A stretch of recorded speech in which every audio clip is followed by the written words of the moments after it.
My name is Denis. I spell it D-E-N-I-S.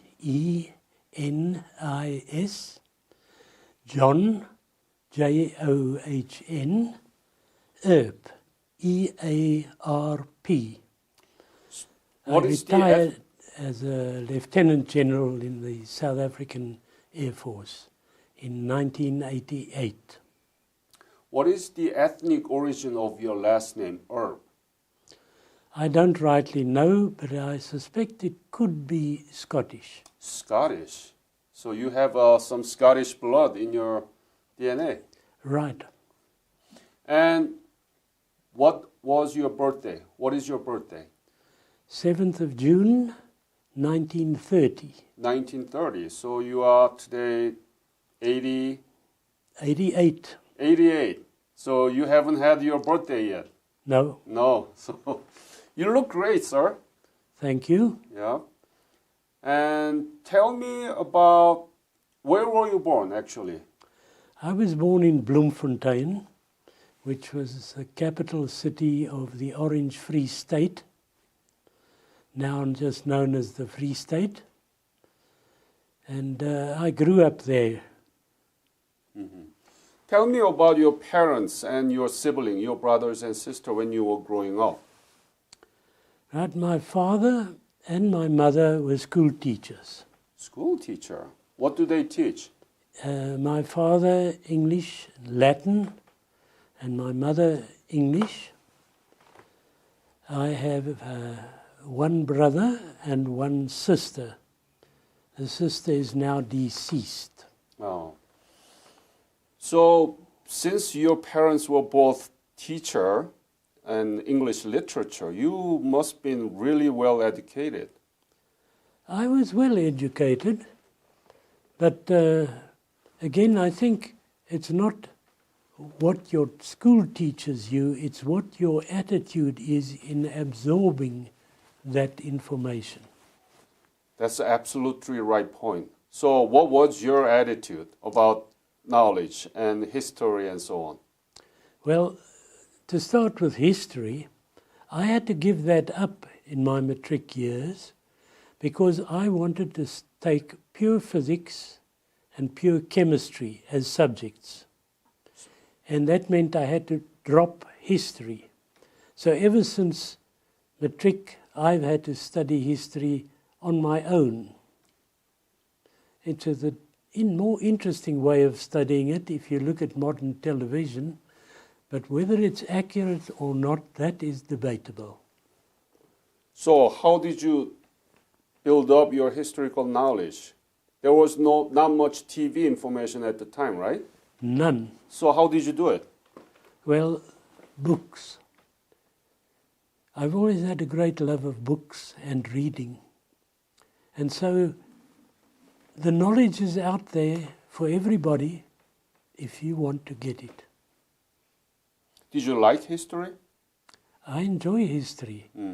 I find that many things that happen in the world have no explanation unless you read books about what happened before, what brought people to the stage that they think they've got answers.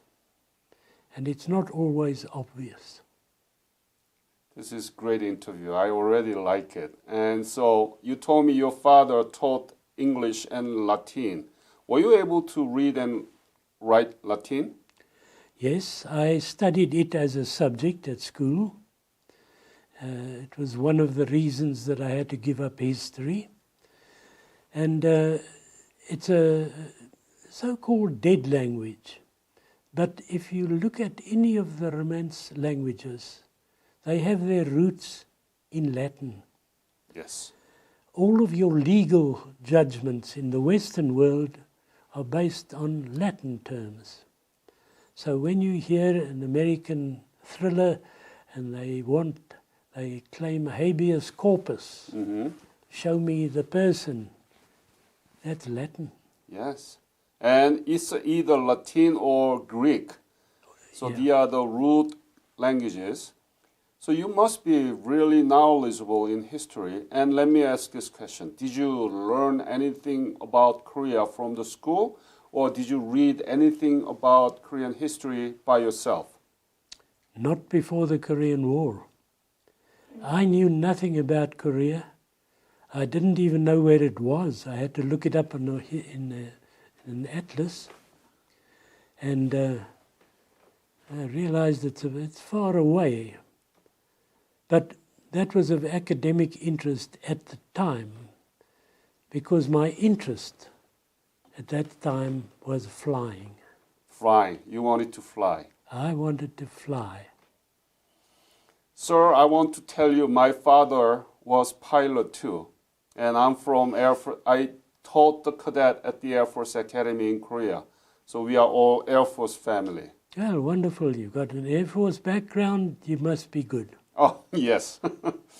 So, you didn't know where it was and you didn't learn anything about Korea? Not at that time. When did you graduate from high school? In 1947. And after that, what did you do? Well, I wanted to fly. But we didn't have money, so that I couldn't go and just learn to fly privately. That costs money.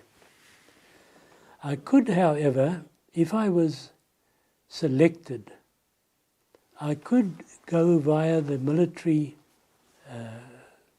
line.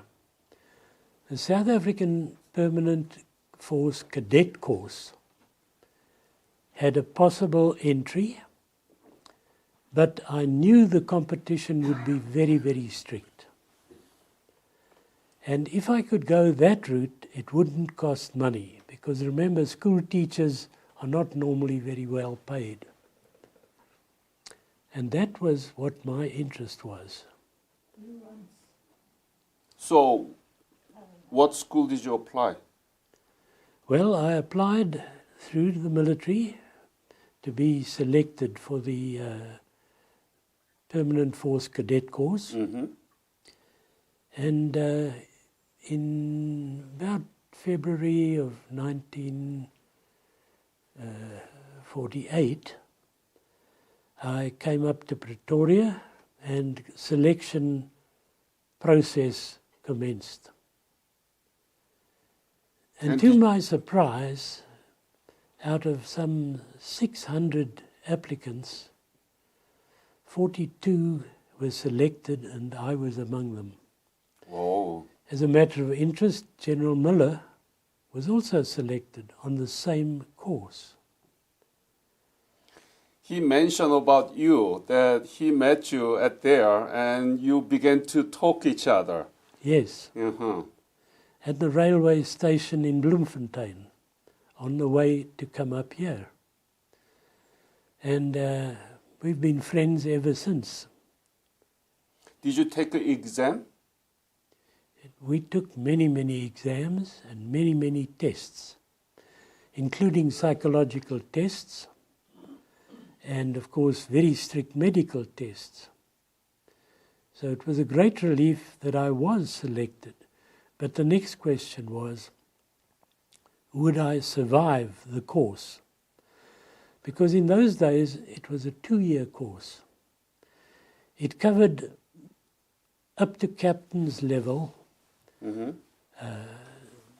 the infantry, artillery, armor, engineers, and subjects like equitation, which we had to look up in a dictionary to discover that was horse riding. Horse riding? Yes. So because there was still a cavalry tradition in the South African Defence Force in those days. So even though you wanted to be a pilot, but you have to go through all this artillery and everything else, including horse riding. Yeah, and including some university subjects, not necessarily up to top level, but physics and chemistry, among others, had to be studied, and military history. So obviously you survived. I survived. So you went to 1948, then you graduated from 1950, right? That's right. When was it? I graduated on the 1st of April, Mm-hmm. 1950. So that was right before the breakout of the Korean War. Just before. And as an interesting aside, at the college, the commanding officer said to me, if you have graduated among the top 10, you may select which arm of the service you would like to serve in. And at that time, the cream of the service was artillery. If you wanted to go anywhere in the Defence Force, you had to be artillery. And I said Air Force. The captain said, you sure, wouldn't you like to go to the artillery? I mean, you're in the top 10. So you were in the top 10? I was in the top 10. Wow. And he was quite shocked that I wanted to go to the Air Force. But I did go to the Air Force, which is where I wanted to be. Mm-hmm. And after 2 years, this was the first chance to really get close to where I wanted to be. So where did you go from there then? From there, I went to Denis, which is just close to Springs in the eastern part of Transvaal. Could you spell it? Dunnotar.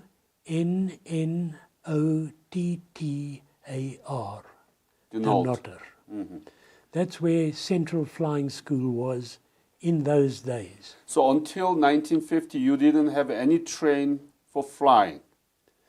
No, we went to some of the training schools and saw aeroplanes and flew as passengers in them, but we were not being trained as Air Force. Got it. So what kind of training did you go through there, Denis? Well, at Denis, he started on tiger moths, and just about the time that I had completed the tiger moth training, the war in Korea broke out. And within a month, the South African government had expressed the intention to send a fighter squadron to Korea. Mm. So now, one of the stumbling blocks mentally was, I wanted to fly, and I was quite happy to volunteer to fly in Korea. As an aside, remember that all South Africans had to volunteer to go outside of the country. And the problem now was, as the progress of the Korean War happened in the beginning, we didn't think there would still be a Korean War within a few months. You thought it would be very short? Well, I thought at that stage the Korean forces were down at the Busan perimeter, and So you thought that... we thought Korean War would be over. But we didn't want it to be over. However, in December 1950, I got wings. Now that didn't make me anything except a very, very junior pilot. Mm-hmm. And there was still a long way to go to be trained as a fighter pilot. But by December, you may recall, the United Nations forces had done an amphibious assault at Incheon, and they'd rolled up the North Korean forces and advanced northwards up to nearly the Yalu River, Mm-hmm. when the Chinese decided to intervene. So in December, having wings, the Chinese again were going south, and our next question was, how long will the Korean War last? In January I did a Spitfire conversion. A Spitfire is a fighter airplane and a weapons course. And by May we had finished, and the end of May we left for Korea. Did you want to go to Korea? Did you want to go to war? Yes, I volunteered. You're an idiot. No, that is so. But remember, I had gone through a military channel to get my wings. This made me a professional Air Force officer, a rank of second lieutenant. But you were risking your life. You could be dead there. You could. But surely your duty is to follow your professional commitment. But you didn't know anything about country. You said that you didn't know where it was, and you were willing to go and fight for that country. Maybe you could be killed there. True. When you're young, you're not always very brilliant mentally. Thank God that you were not brilliant. And young men have the view bad things can only happen to other people, not to you. And I think that was the attitude of most of us who had been eventually commissioned, of which there were 16. During training, one was killed, and one had to resign because he wanted to get married. And in those days, you had to be 25 years or older and have your prospective bride checked out by your commanding officer. And if all went well, you could then marry. But before 25, no. So that person was 25? No, not yet. But how could he marry then? He resigned. Oh. We understand, right? We understand. So you flew from here, right, to Japan. Yes. Tell me about those. Where did you go through? Well, it was a very nice way of traveling in those days. It took 5 days to get to Japan. Only 5 days? 5 days. Because we didn't fly at night. We stopped over. And we stopped over at various places, like Rome. Did you stop at Rome? We stopped at Rome. We had a night stop. We stopped at various routes on the way out. And in those days, there was no first class and second class and tourist class. There was only one class, first class. So when you stopped at Rome, did you ever imagine that you could meet your future wife when you're returning from there? That was long in the future. You didn't have any idea? No, I wasn't thinking in those directions. I was thinking of career, combat, flying. My interest was solely in that direction at that time. But you're already destined to meet your future wife in Rome. Right, but that was not my planning. That was something else. Something else. But God was planning on you. I guess so. So where did you arrive for the first time in Korea, and where? We went to K10, which was Chinhae is the closest town, just opposite Masan. And that's a little bit west of Busan. Yes. How was it when you first landed there? Just be honest with me, okay? What was your first impression of Korea? The first impression was that it was a shambles, because there was lots of activity, tents, nothing very well prepared, people moving around. But it was interesting. This was an adventure. Remember, I was 20 years old. And this was something new. And I was in a fighter squadron. And the fighter squadron was attached to an American wing, 18th. which had already 3 fighter squadrons attached to it. That was now the 12th, the 39th, and the 67th.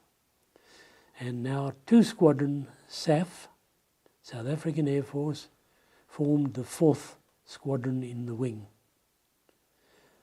And this was interesting because this was a new experience. They speak a different language in America.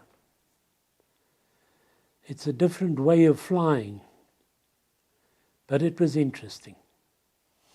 Any other country other than South Africa there with the Americans, 18th fighter and bomber wings? Sorry, I didn't get that. Any other country other than South Africa in Guinea? No. So No, just the 18th Fighter Wing. U.S. and South Africa. Yes. Only 2 countries. And how many pilots were there in South Africa? How many? 14, right? Sorry, How many pilots from South Africa were in Jinhe? Well, at that time there must have been about 30. 30? About 30. So all South African? Yes. Okay. Well, you see, the composition would be this way. The squadron consisted of 4 flights. And there was a squadron commander and a second in command. And each flight had an equal number of pilots, which were altogether came to about 30. Mm-hmm. And so you never flew F-51 before? No. So how did it happen? Did you get some training or did you have some fun or? No, we were well trained. They gave us a book to read. And we sat in the cockpit and we checked memory. Close your eyes, put your hands on that switch and on that switch. You know. A blindfold cockpit check. Mm-hmm. Start the engine and taxi the aircraft around. And when you've done that completely and successfully, you're ready to go. Ready to go fly.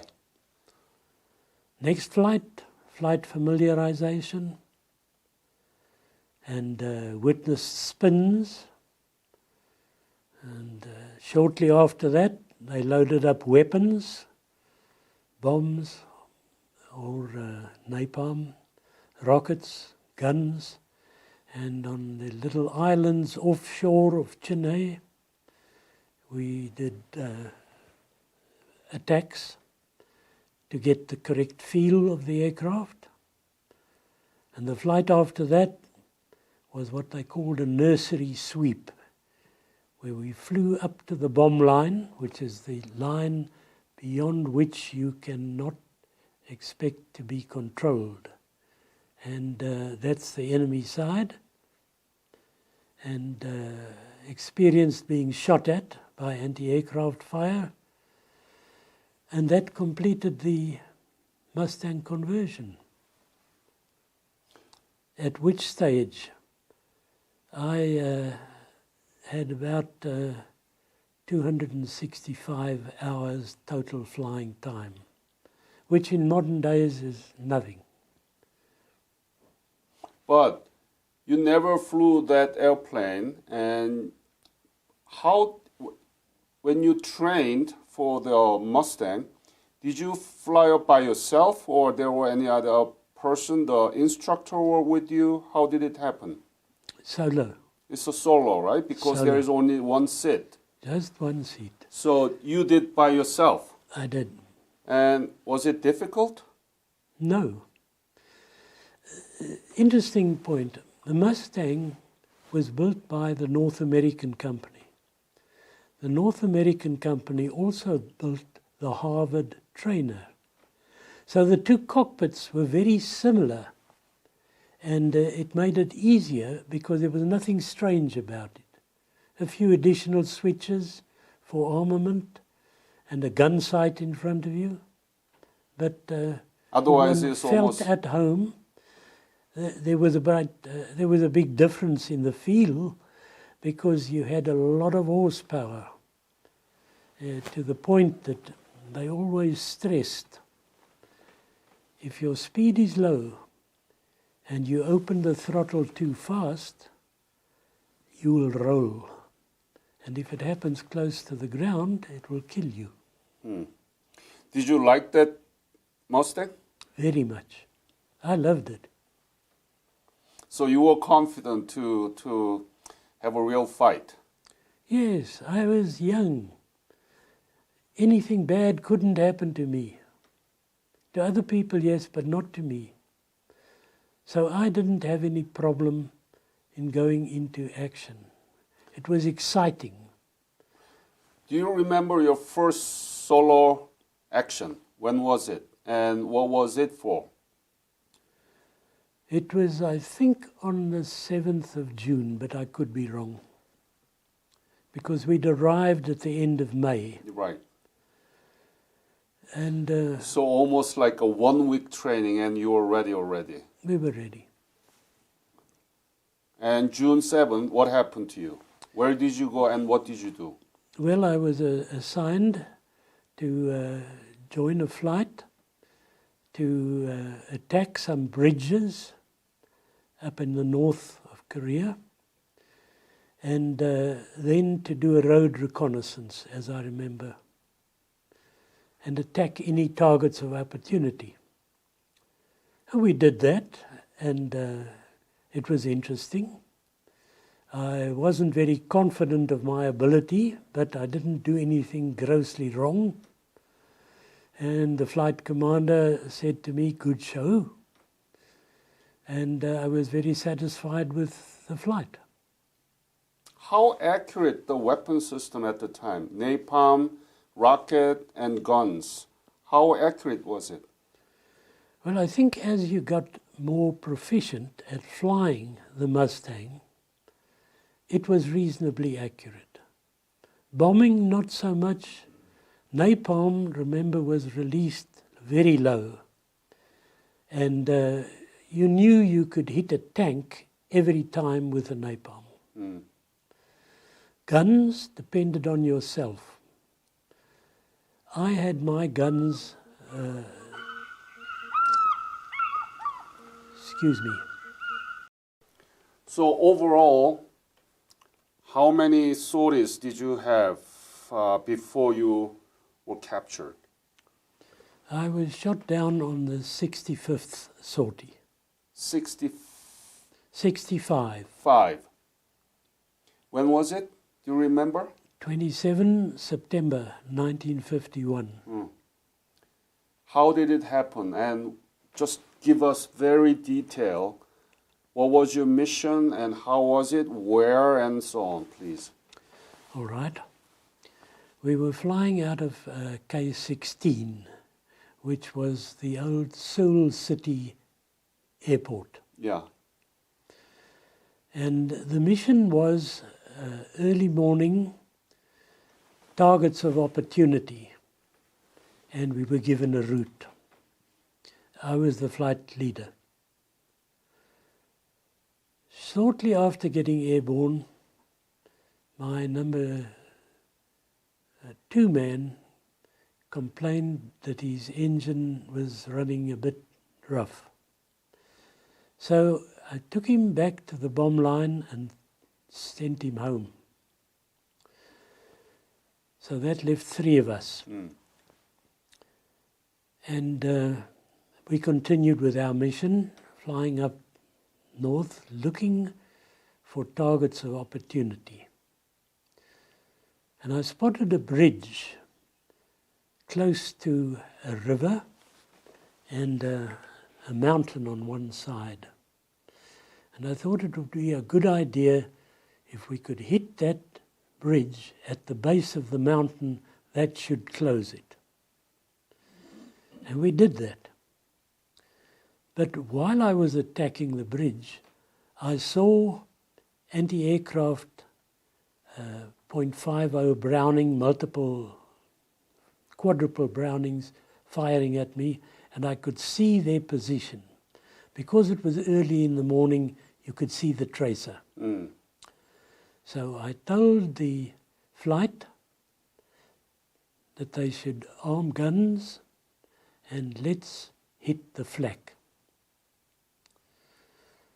Now, when I turned in on the first gun position, I could see the tracer passing above my canopy. But I steadied down, got the sights on the gun pit, and selected rockets and fired. And as I pulled up, I got hit 3 times. Now I'd like to mention at this stage that up until then I'd never been hit. People flying with me had been hit many times, but I had never been touched, which just reinforced my opinion that it would never happen to me. Now, when I was hit, I did look back and I saw that I had destroyed the gun. Mm.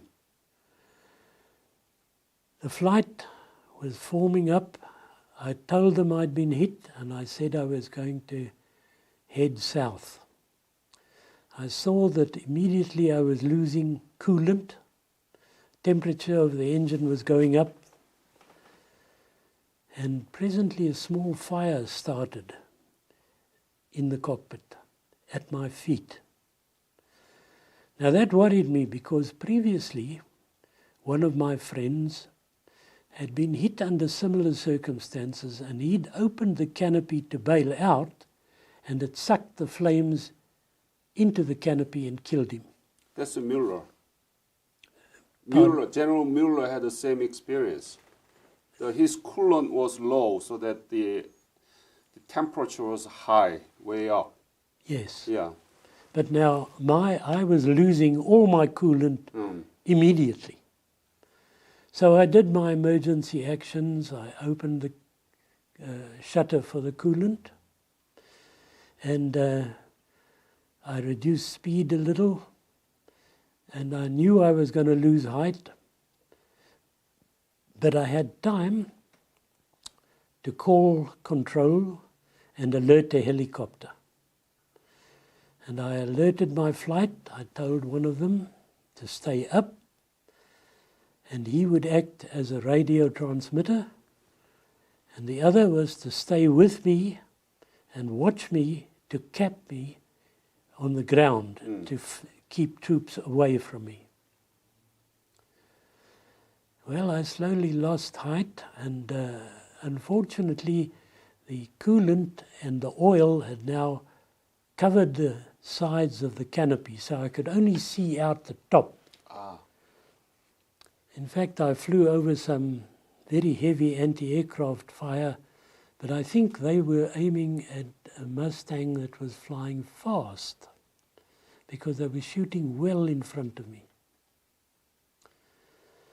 Eventually, control said to me that helicopter was on standby, but I must now change course because I was heading into the Kaesong neutral zone, which is where the negotiations were taking place at that time.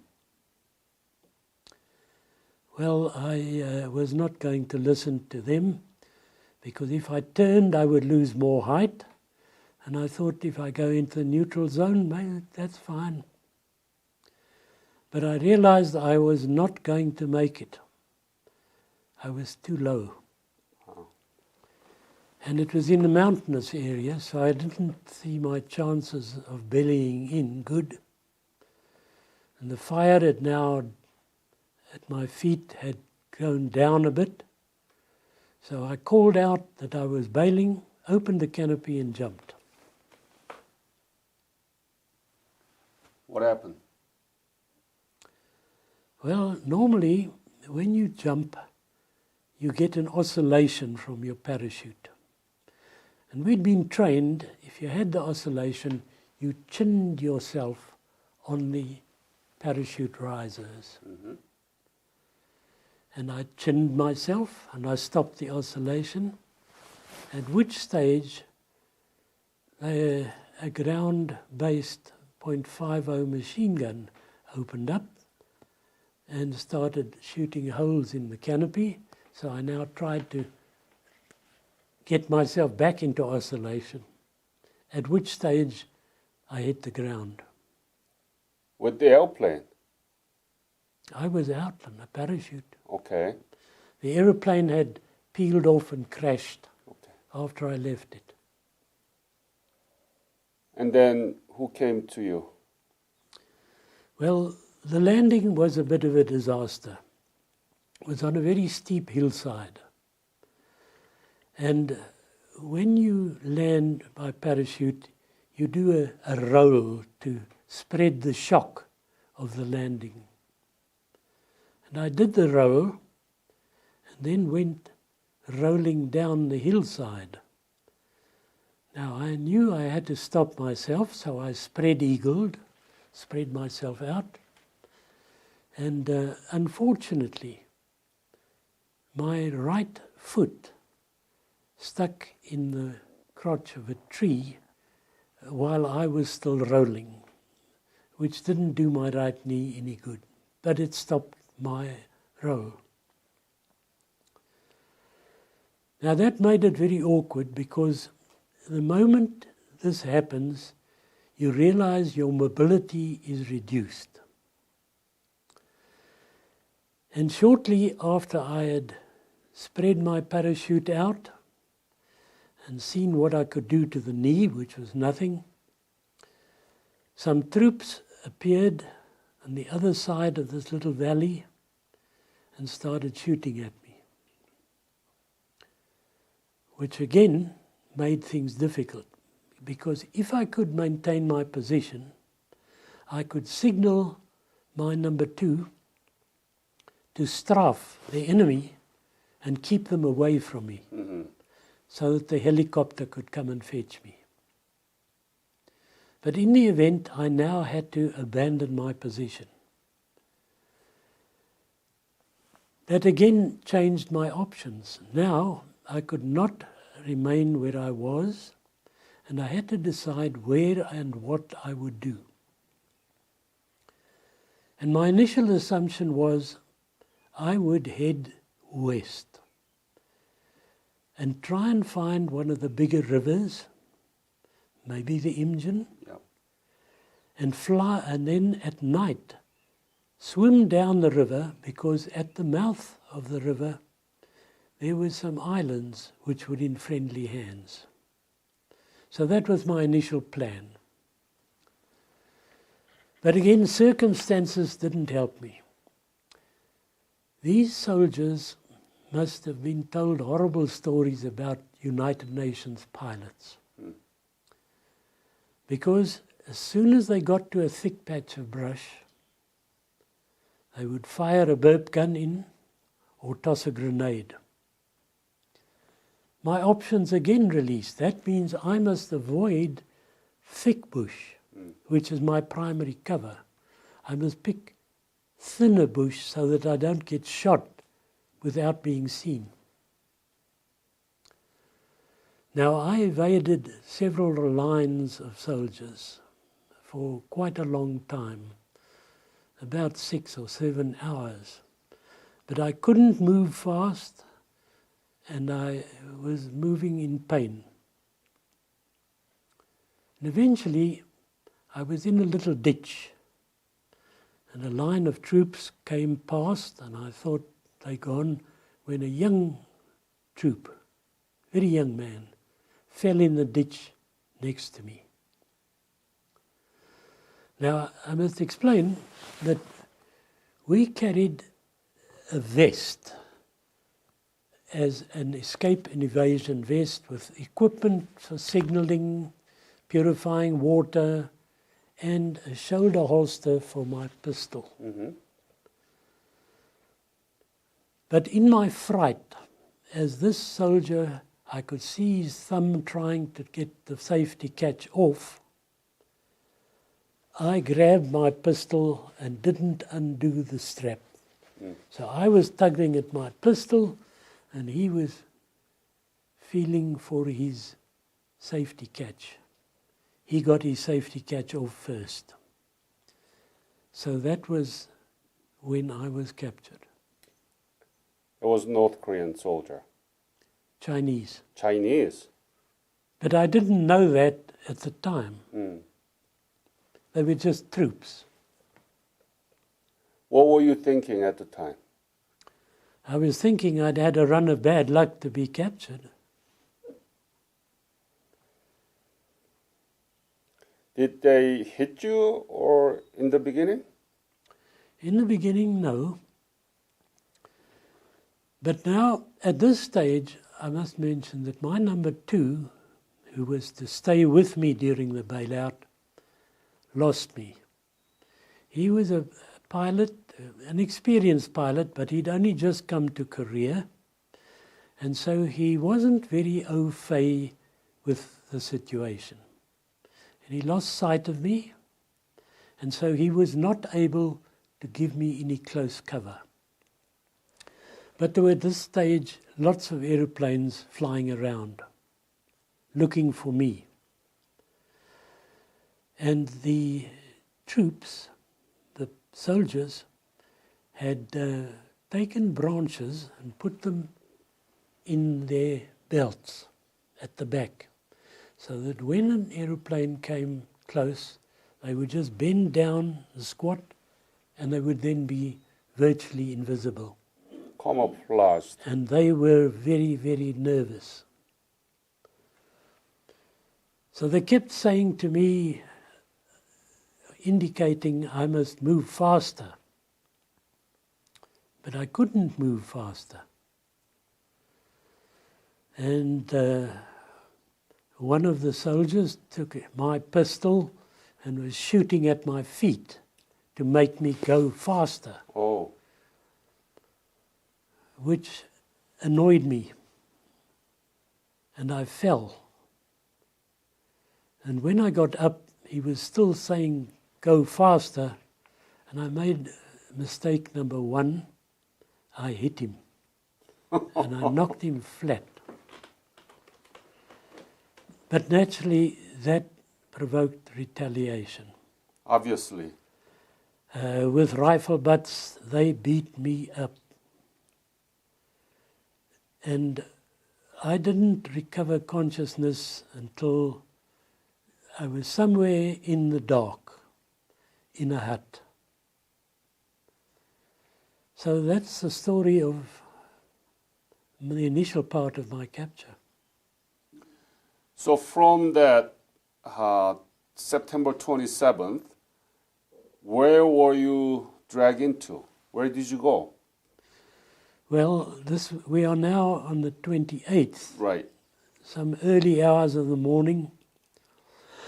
Excuse me. I was pretty beat up. I was injured. And of course I'd been concussed. So I had a very violent headache, felt nauseous. And I didn't have any idea of where I was, except I had thought by the number of troops, I must be very close to a brigade headquarters, because otherwise there wouldn't be that number of troops. Still Chinese? Still Chinese. Mm-hmm.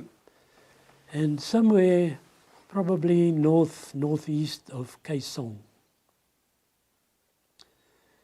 And that's where the journey as a prisoner of war began. Did they interrogate first? In the beginning, not much. They wanted to know my name and my number, which I didn't have. And they weren't serious about an interrogation. They obviously wanted me to first be moved away from that area. So where did you go then from there?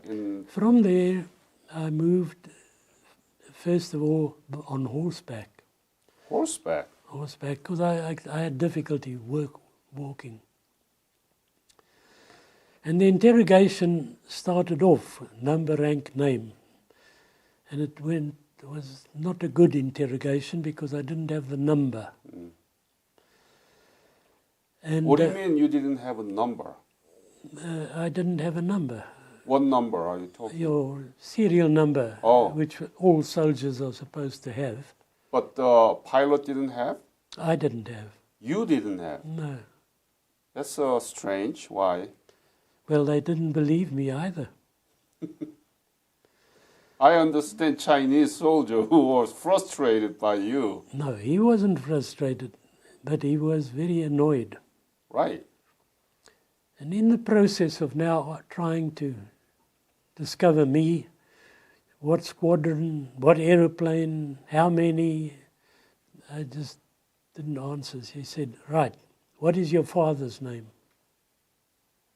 And I said, I don't have to answer that. The Geneva Convention says I don't. And then he went into quite a tirade that the Geneva Convention was a Western plot. They have something far better. They have the lenient policy, which in essence says, we will not kill you yet.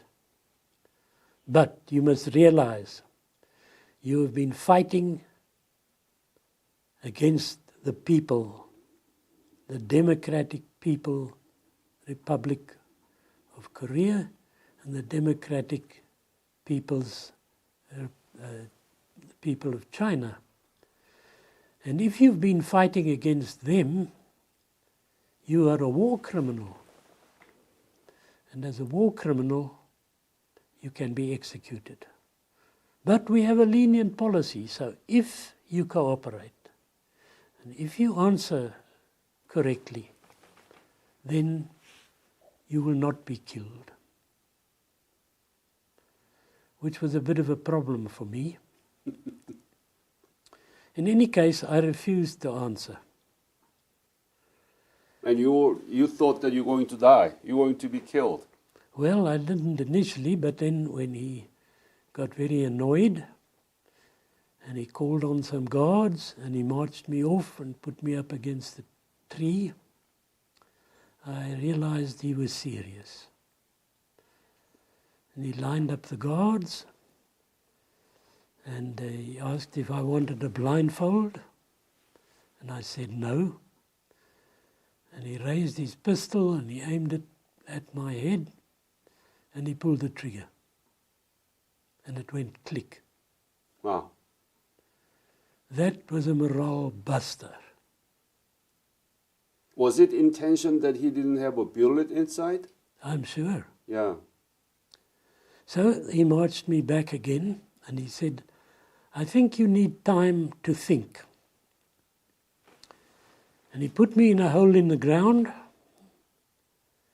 which was covered with a slatted wooden cover, and he left me there. Were you ready to die, being killed? I didn't want to die, no. But you didn't answer. I didn't feel like it. But it was clear that Chinese soldier would kill you if you don't answer.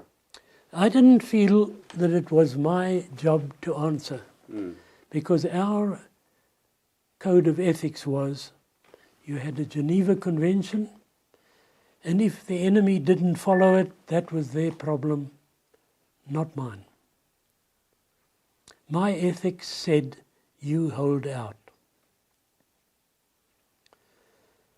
But in the event, after a lengthy period in the hole, without food, For how many days? or any water, and it was fairly warm. So by the second day, I realized I'm going to have to say something. And when he came to ask me, had I thought carefully, I said, yes, I've thought. and I will give you my father's name. So the interrogation went very slowly because I resisted each point that he asked. Did you give your father's name, real name? Yes, Okay. And was it still near to Kaesong? yes. But now, luckily, this interrogator wasn't a master of English. He could speak English, but not all that good. And he was not very intelligent. So I thought I am cleverer than he is, and I gave stupid answers, forgetting that everything you say gets written down. And if you ever get interrogated again, your answer had better be the same as the previous one. Exactly. But I hadn't learned that yet. I was still a rookie prisoner of war. And I learned that the Chinese system doesn't acknowledge anything of the truth as we see it. In other words, we had started the war in Korea, not North Korea. It was a plot of the Americans and the Wall Street warmongers and the British running dogs, etc. And I think they really believed that. So I was slowly learning a new set of rules where you could provoke anger by merely telling the truth. And that was how it started and continued for the best part of the next 2 years. Next 2 years. So from Kaesong, where were you moved to? Well, the first place we moved to was the Chinese Air Force headquarters in Pyongyang. And there the interrogation continued. There were other prisoners there, and I made my first escape attempt from that camp. Tell me about it. Well, I was placed in a little cell with a guard outside, and the back of the cell had wooden slatted cover, which led into another cell. So in other words, the cells were back to back. Yeah. And I felt that slatted wooden block, and I thought, I'm sure I can pull this loose. So at periods when the guard was not watching in the evening, I worked on that slat until I got it loose. And the following night, as soon as I could, as soon as the guard's attention was elsewhere, I removed the slats and made a break. The sad part, and this is again circumstances, a very good friend of mine who'd been shot down before me had been placed in that same cell. And he had had exactly the same thought. And he had opened that slat and he made a break for it. At the same time? No, before. Before me. So they knew exactly what to do to recapture me. And they did. And they were pretty angry. So food and water got cut and interrogation got intensified and the threats intensified. Did they torture you? No, No. not there. Well, Now, how was the food situation? How many meals did you have after that you were recaptured? The same food as the Chinese had, rice, essentially rice. But from that camp, I was moved to a North Korean camp, run by a Major Park. Yeah. Now, Major Park was a sadist. Yes. He enjoyed torturing people. So my stay at Park's Palace was not a happy one. And there were no holds barred. It was most unpleasant. And of the people who were there when I arrived, 1/3 had died within 2 weeks. Because of the torture? Torture, starvation, illness. I think here you should realize that, particularly among the Americans, you eat very, very well. Now, it's my belief that while you eat well, the body adapts. It doesn't need to take extra vitamins because it's getting it in the food. Yes. So after a few weeks, the people who were used to that food got weaker and weaker and weaker. And if you had a sip of water that was not boiled anywhere in North Korea, you would get dysentery. And if you had dysentery and you were not getting the good food, you wouldn't last long.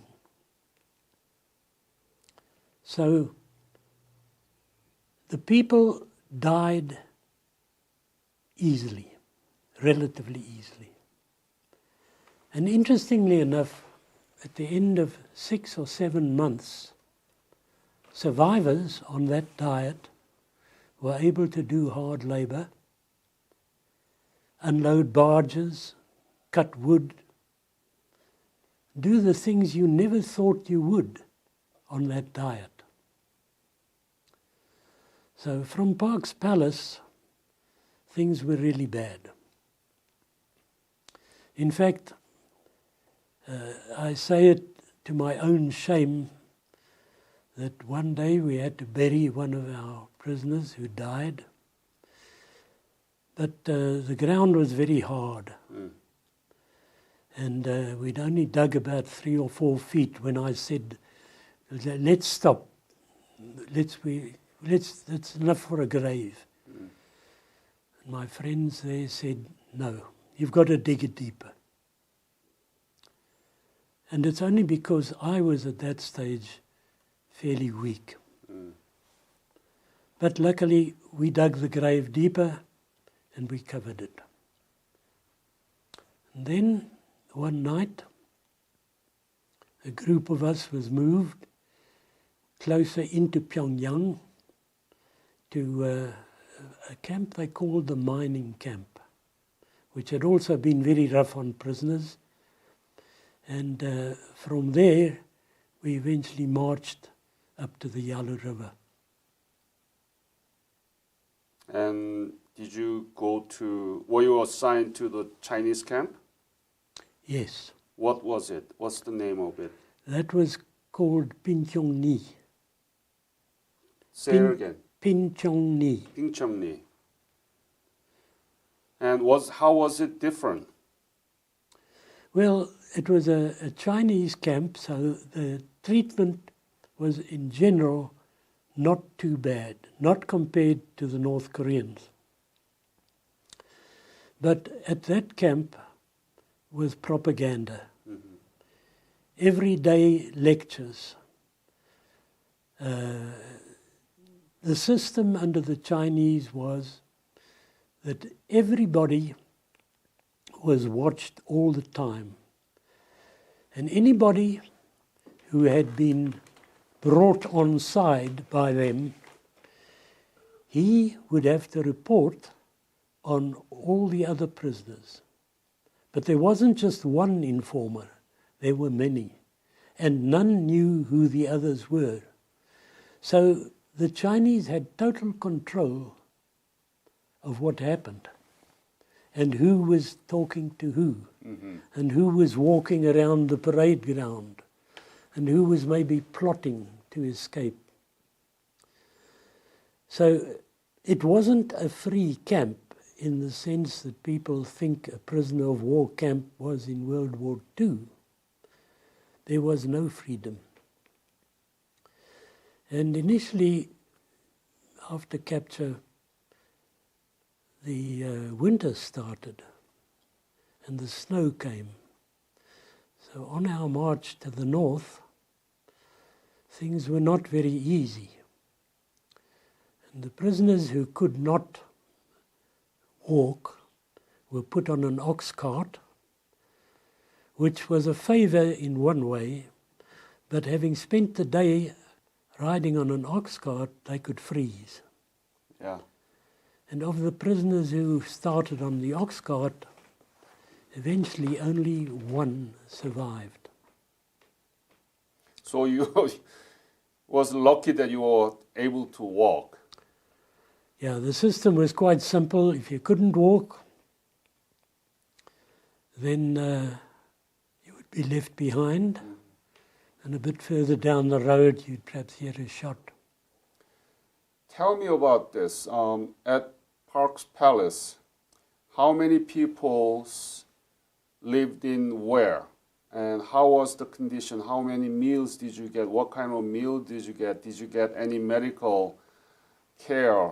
Tell me about those details, please. All right.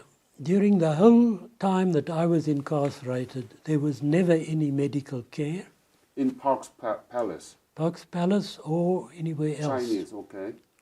Not for people who were termed reactionaries. Now, in their jargon, people were either reactionary, and they got nothing, or they would cooperate, and then they could have a couple of extras. But medical in Park's Palace, zero. Food was rice, 2 bowls a day. But the treatment there was rough. Initially, I remember they played a lovely game. In the courtyard, they drew a big circle. And they put me in the circle. And they said, right, if you can get out of this circle, then we will stop hitting you.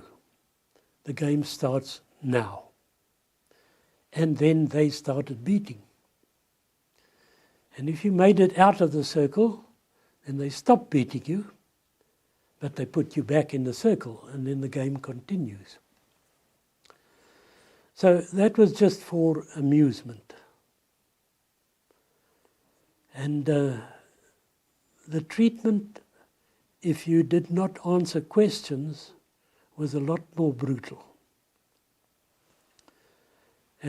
Physical beatings, and one that I quite enjoyed was they tied you up on a chair, tipped the chair over backwards, put a towel over your face, and poured water on the towel, which made it very difficult to breathe until eventually you could lose consciousness, but then they tip the chair back upright again, and you recover. Then we can go back to the interrogation, because you know what's going to happen if you don't answer. You could answer and get away from those tortures, right? Yes. And you refused it. Eventually you answer something. And particularly among the Chinese, they had a system where they said, we want you to write your cognition. We want you to write the story. Tell us about your childhood. Tell us about your school. Tell us about your military. Tell us everything. Write it. Again, if you didn't learn quickly, the next time they would say, write your cognition, the same answer had to appear on both. Which meant you could do it. You could lie. But you now had to make your lies simpler because you had to remember what you had lied about the previous time. But this took time to learn. It meant that you suffered during the learning process. And you tried to be clever. And you're only clever if you can remember what you said. I had a chances to interview more than 50 POW from the United States and other countries. And I know the Chinese camp versus North Korean camp. How do you compare these two? Which one is more difficult to you? The difference was that the North Korean camp, like Park's Palace, was physical. It was not so subtle. The Chinese camp was a psychological, in-depth attempt to indoctrinate. And you had lectures day and all day in the beginning, all about communism and how good it was. And you had to follow this day in and day out. And the attempt was always to turn you, to make you not a reactionary, but a progressive. Because as a progressive, there would be better food, there might be medical treatment, there were various pluses. But as a reactionary, you didn't get anything special. And you could quite easily end up, every time you made a mistake, in a hole in the ground with your arms tied behind your back, which you might think is not a torture, but in due course you are going to soil yourself, which psychologically is a negative. Absolutely. And food, irregular times, and sometimes not at all. And water, the same. So the torture, you might say, but that's not big torture.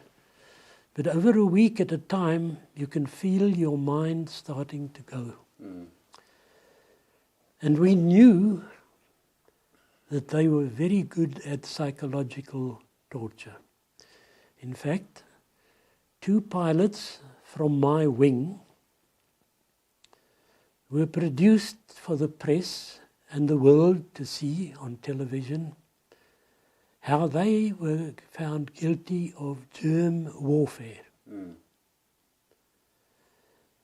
And they, in front of the press and the television, stood and confessed to germ warfare.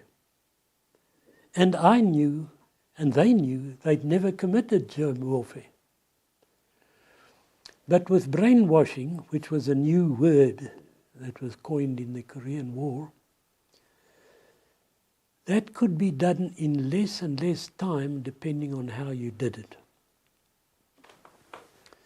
And I made a study of this, and I found out that if you read a professor from McGill University in Canada, how by putting people in isolation, where they were in a soundproof room with no light, and they were not able to touch anything, within a very few hours they started to lose themselves.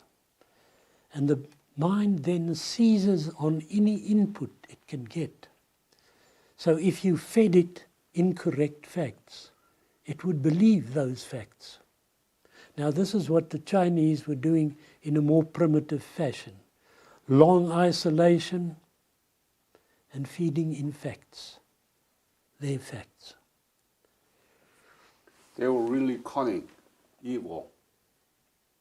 So when you see those 2 of your colleagues, making false confession, what were you thinking?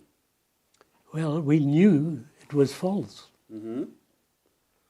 Did you feel betrayed, or what did you No. think about it? We just felt that we didn't know what they'd gone through, but we knew that their minds had been bent. And we had a fair idea that it was probably done by isolation. And we Yeah, I weren't- mean, they must have been going through terrible, terrible stages of sufferings, yes. and they had no option other than just doing something. They believed what they said. Oh, they believed. Yes, because as I say, with brainwashing, you break down the mind and then you feed it what you want it to believe. Why? And once it believes it, it's not permanent. It only lasts a little while unless you keep putting it in again. That was what happened. Brainwashing. What do you think that you were able to refuse and survive during those 2 years of imprisonment? Yeah, it was actually a little less than 2 years. It was But 23 months and 3 days. I resisted everything I could, but I knew I had to give some things. And I lied where I could and when I could get away with it. So I remained a reactionary. And everybody in the reactionary camp didn't live all that well, but we were left with a little bit of our own pride. So perhaps the answer is pride. And I know that after the Korean War, the Americans had a big rethink, because there were too many people that got court-martialed for cooperating with the enemy.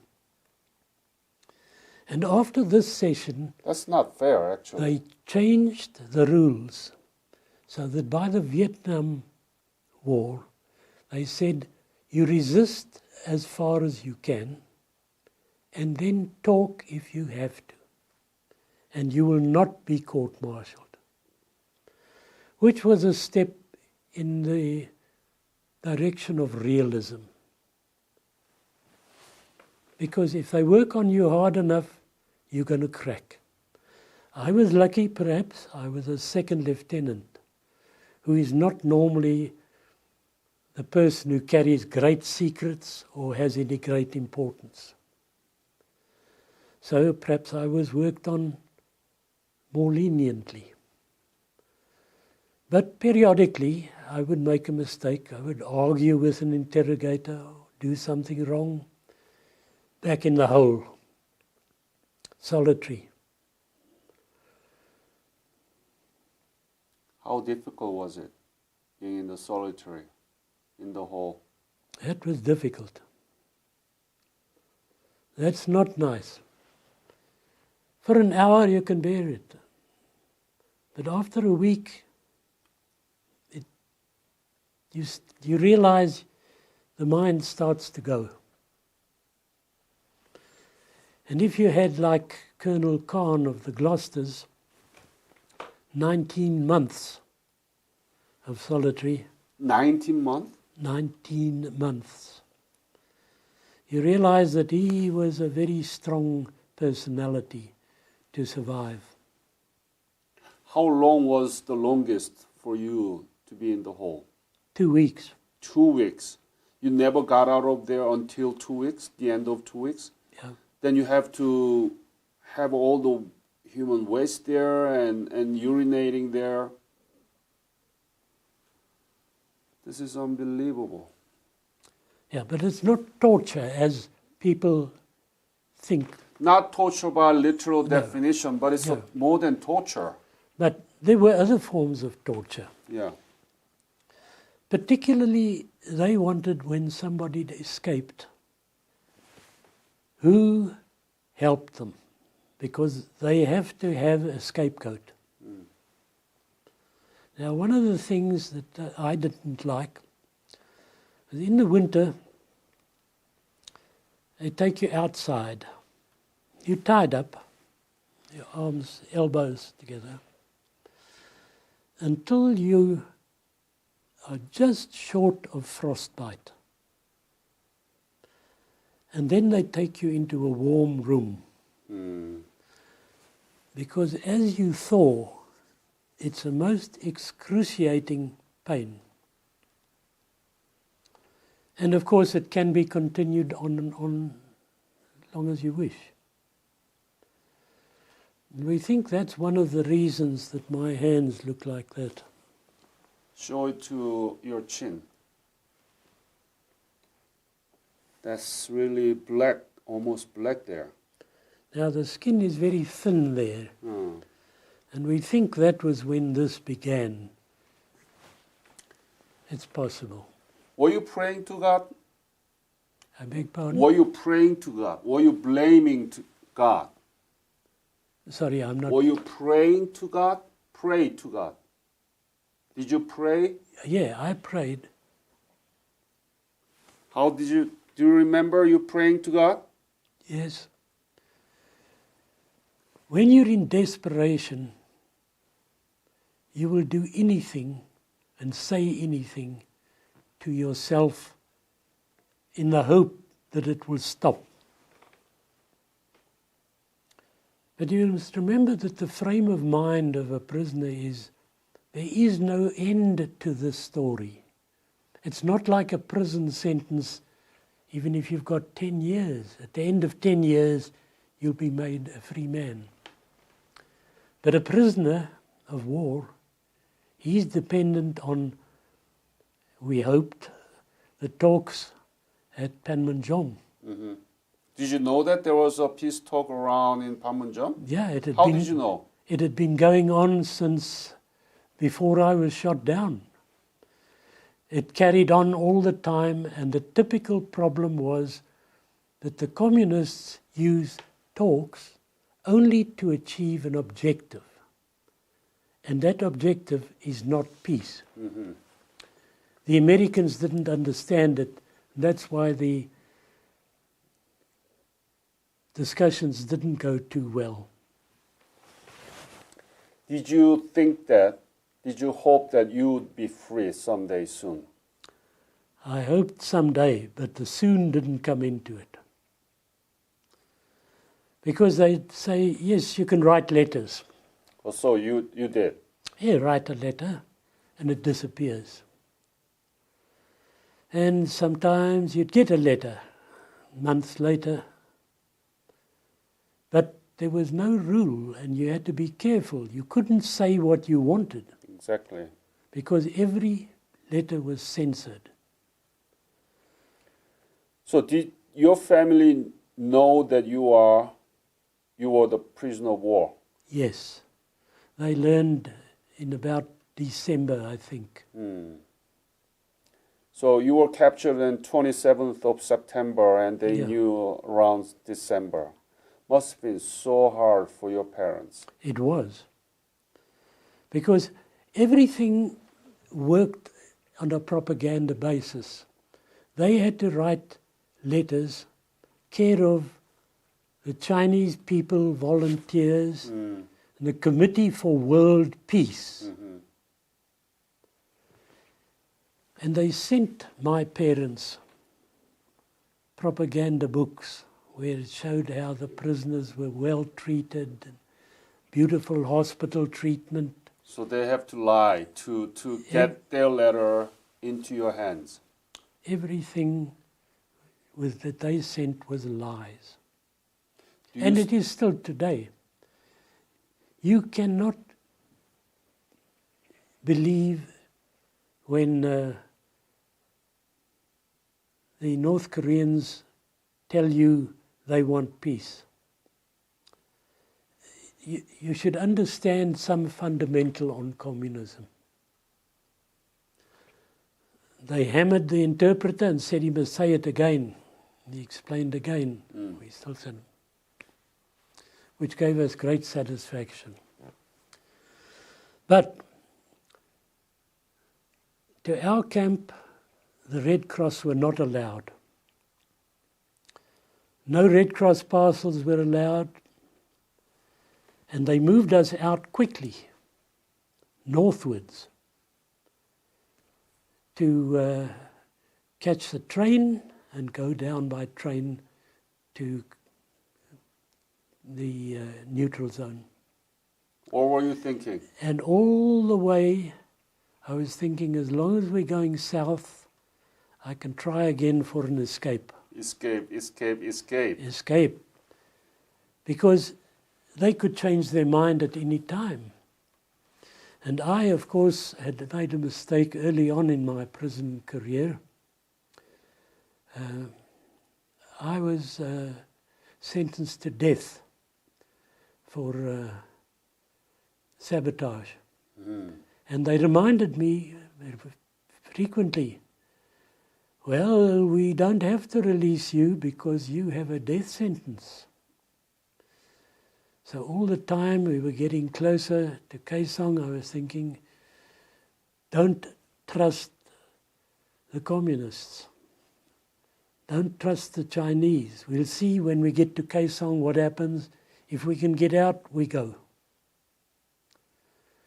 And we stayed there a little while until August of 53, when we were released.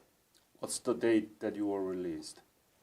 What's the date you were released? I think it was on the 3rd. I could be wrong. I'd have to look. August 3rd. And did you have a lice problem so that your DDT was spread to you? We were always sprayed with DDT, but we didn't have lice by the time we came out there. But during our prisoner time, we got used to lice. What was the first food did you eat after you crossed the bridge of no return? Well, I thought it'd be nice to have steak and eggs. But unfortunately, I got sick on the steak and eggs. My stomach just wasn't used to it. Right. So you tried it, but because of that, you're sick. I got sick. This is an amazing story. What would you say to Chinese and North Korean government if I arrange the meeting right now? What would you say to them? I have nothing to say to them because they haven't changed. You know, everybody thinks China is now really a world power. I don't know if people realize how the Chinese discipline system works. There are camps over in the west of China where people are incarcerated to be re-educated, like we were, because of their religion. They're still there. And they always will be. If you get a death sentence in China, and they still have them, you can appeal. And they say, right, now follow me, and there'll be somebody with you. We are going to go and listen to the appeal. Pistol behind the head, and they charge the family for the bullet.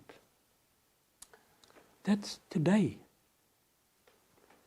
But the West doesn't quite believe this. North Korea is worse. It's terrible.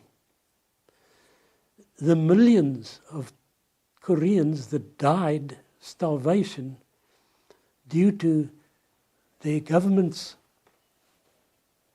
importance placed on non-food things, like nuclear weapons. So I wouldn't trust them 1 inch. And I wouldn't believe them no matter what they said. Perhaps I'm wrong. But I don't think so. After you were released, where did you go, General Earp? Well, first of all, we went to the British camp in Japan, JRBD, for debrief. Because in our law, if you've been taken prisoner, you have to prove that it was not by virtue of your surrender.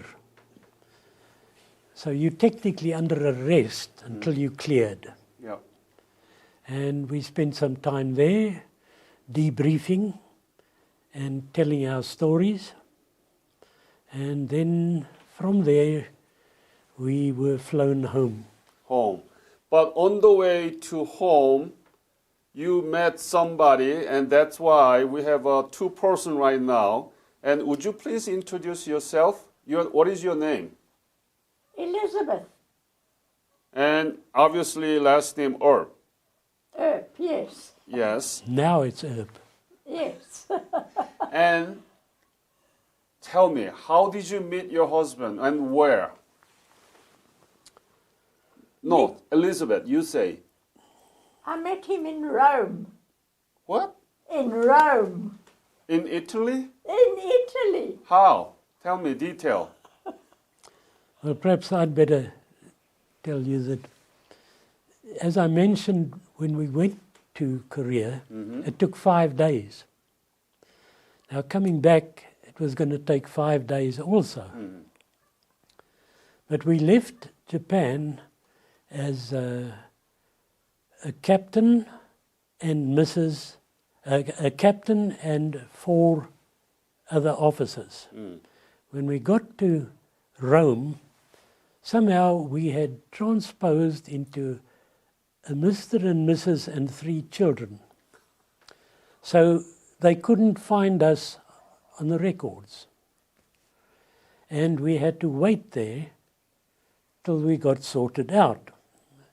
We did for 5 days. In fact, I had to go to see our ambassador to borrow some money because I didn't have much left.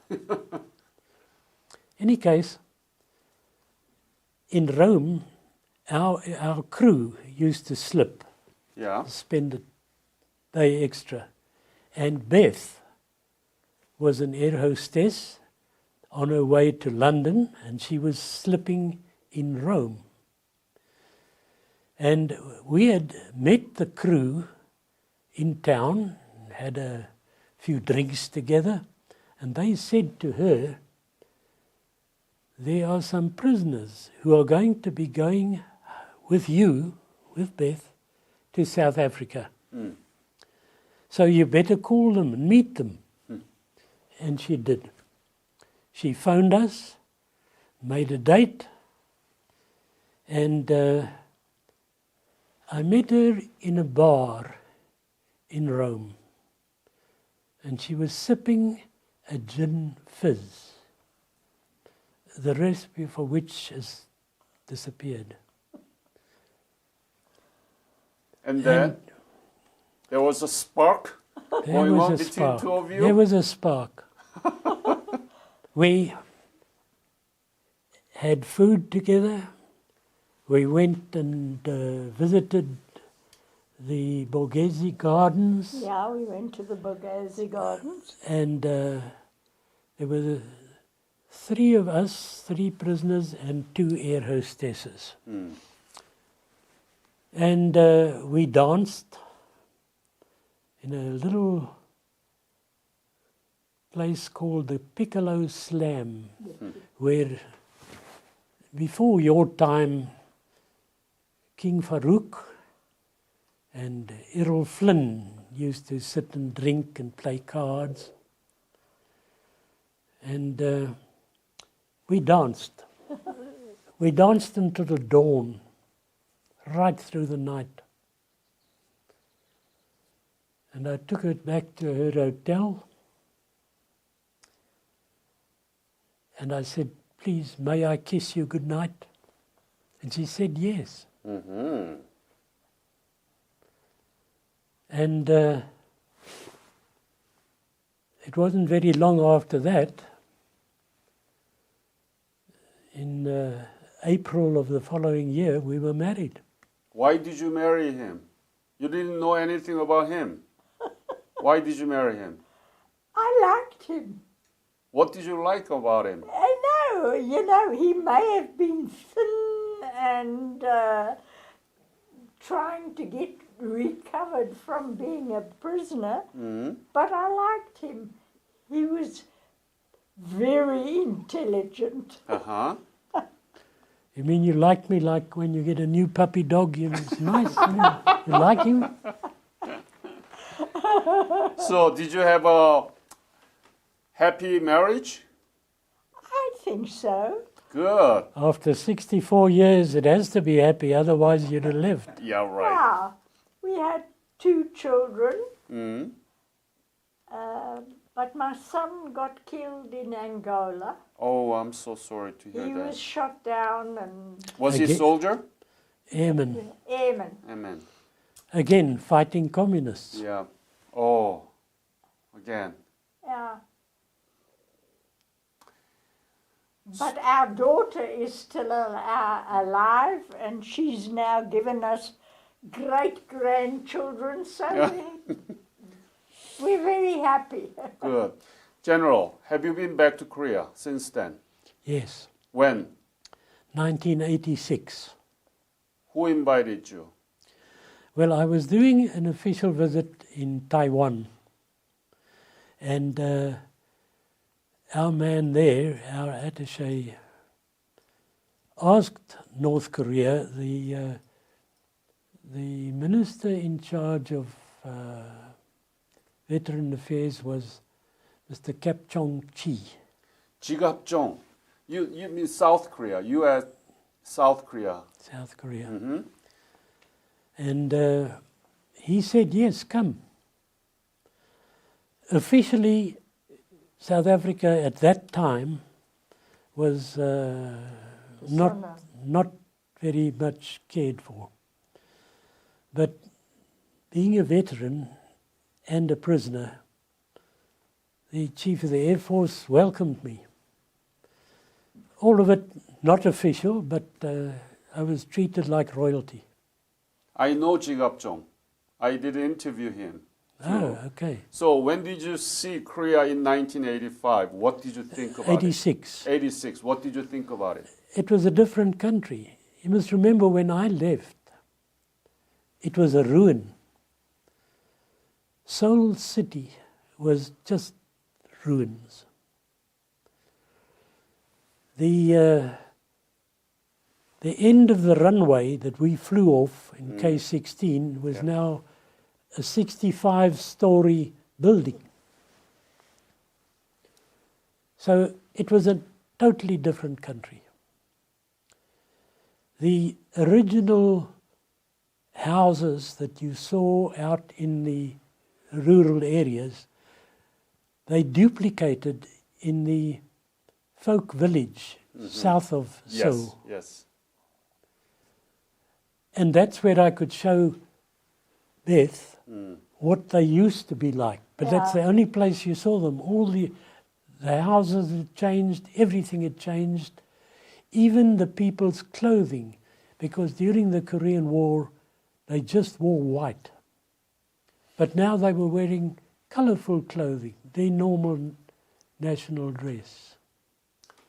You told me in the beginning of this interview that you didn't know anything about Korea.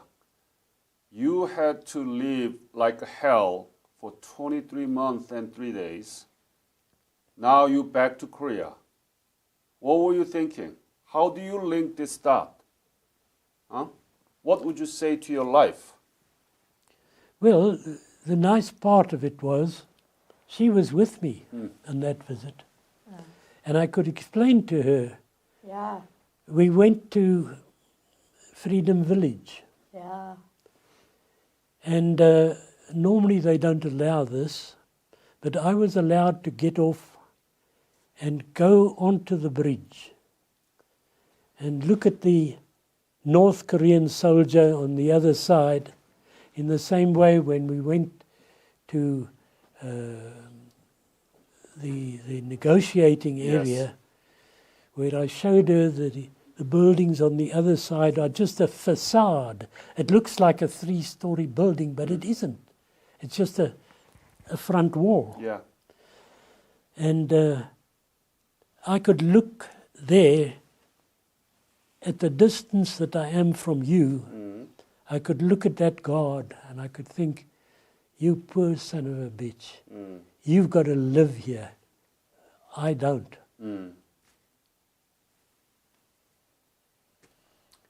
What is your legacy as a Korean War veteran? What is your legacy? If you've got to fight, fight to win. Don't give in. Are you regretting that you were in Korea? No. After those...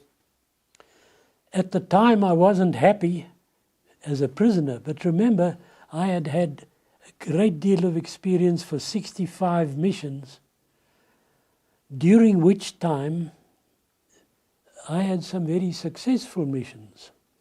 In fact, I wrote in my book with the purpose of convincing my granddaughter that I'm not just a killer. If you have to kill, you kill. So I never bragged about how many men I'd killed or how many villages I'd burned and how many tanks I'd destroyed. They were part of the job. And I did the job the best I could. The fact that I got shot down and not picked up was just an accident. General Miller, he got picked up with very little trouble. Exactly. And many guys I capped who had been shot down, I capped until they were retrieved. So one did what one had to do. Yes. And we hoped always do it well. Beth, what would you say to Korean people? You saw Korea that your husband fought for in 1986. Did you like it? Did you like the Korea you saw? I liked them. I liked them because they were, I don't know, soft. They were kind. They were kind. Nobody tried to hurt me. No, no. But she remembers that Mr. Kap Chong Chi, Yeah. at one stage, we were in a lift, and he said to the people, this man is a Korean War veteran. They were all very... And he was a prisoner for nearly 2 years. They were so enthusiastic. Yeah. They wouldn't let us go. They just wanted us there. General, I know I can do more interview. I can come back and we can do whole night as long as you can stand. And I know you can stand, but we gotta go.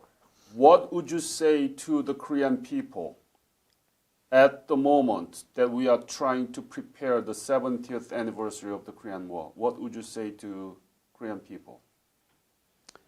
I would say, keep trying, but don't trust the North Koreans.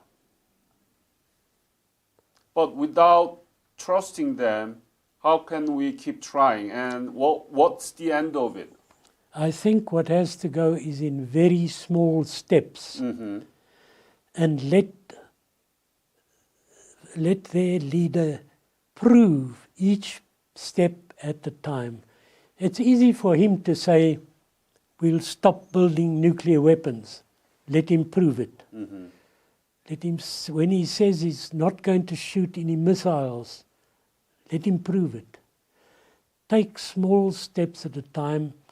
He won't last forever. If he goes, you have a chance. Got it. Because the whole of North Korea is built on a lie. So it's not stable. Now you retired as a 3-star general, 2-star general? 3-star. 3-star general. And you had a wonderful career in the Air Force in South Africa. Yes. Sir?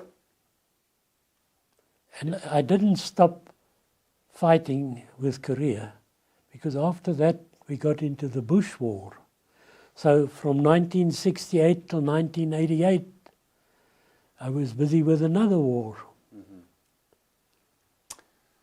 But the worst was having to give up a son for it. Yeah. How old was he? 20. It was in 1982. Yeah. And he was born in 1955. Okay. So, 15. 26. He was Wow. about 26, Yeah, 26. but he wasn't married. Oh, Luckily. Luckily. For which I am forever grateful. I am so sorry to hear of your big loss, and it was also against the communism. Again. So your whole life has demonstrated that you had a real brave fight against the communism. Yes. On behalf of Korean nation, I am so sorry about your 23 months in the hell. But because Thank you went through, you won that battle, and you giving us inspiration. So I want to thank you. Thank you. We're always very grateful of the fact that the Korean people have never ceased to say thank you. Yeah. And we appreciate that.